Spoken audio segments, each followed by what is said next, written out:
പാപത്തിൻ കറമൂടി പാറയായി കനക്കുന്നു മാനസം. സഹസ്രാബ്ദമായി ഞാൻ തപിക്കുന്നു കാനനത്തിലെ പാതയോരത്തിൽ. അവിടുത്തെ പാദസ്പർശത്തിൻ പുണ്യം നേടി മോചനം കിട്ടാൻ. വേഷം മാറിയെത്തിയ ദുരന്തമറിയാതെ ദോഷം പറ്റിയതോർത്തു മൗന നൊമ്പരത്തോടെ മാമുനിയതു വ്രതച്യുതിയായി കണ്ടു. ശരിയാണെല്ലാ വേഷങ്ങളും കാൺമതേ തപശുദ്ധി.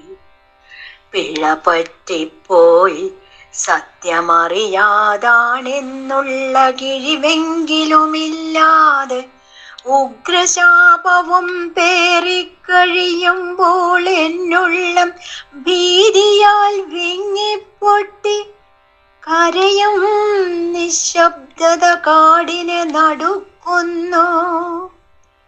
മതിച്ചു പെയ്തിടുന്ന പേമാരി, ഇടിമിന്നലിളക്കി ഗർജിക്കുന്ന കരിമേഘത്തിൻ കോപം, തിളയ്ക്കും കൊടും വേനൽ മഞ്ഞുതുള്ളികൾ വീണു മരവിച്ചുറയ്ക്കുന്ന ശിശിര നിശീഥങ്ങൾ, ചുറ്റിലും വസന്തങ്ങൾ വിരിയുമ്പോൾ ഊഷര നിശ്ചല ശിലയായ പാപത്തിൻ പശ്ചാത്താപം. കാലമെത്രയായി മനം നൊന്തു കേഴുന്നു. ശിക്ഷ കാരുണ്യലേശത്തിനായി ഇളവു ചെയ്ത് ഈ പാപഭാരം നീക്കി തൃപ്പാദപാംസുമൗലിയിൽ തൂകി പാവനമാക്കി പരിപാലനം ചെയ്തിടണം.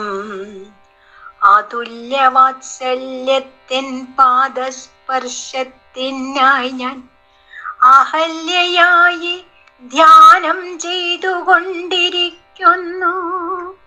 അതുല്യവാത്സല്യത്തിൻ പാദസ്പർശനത്തിനായി അഹല്യയായി ധ്യാനം ചെയ്തുകൊണ്ടിരിക്കുന്നു.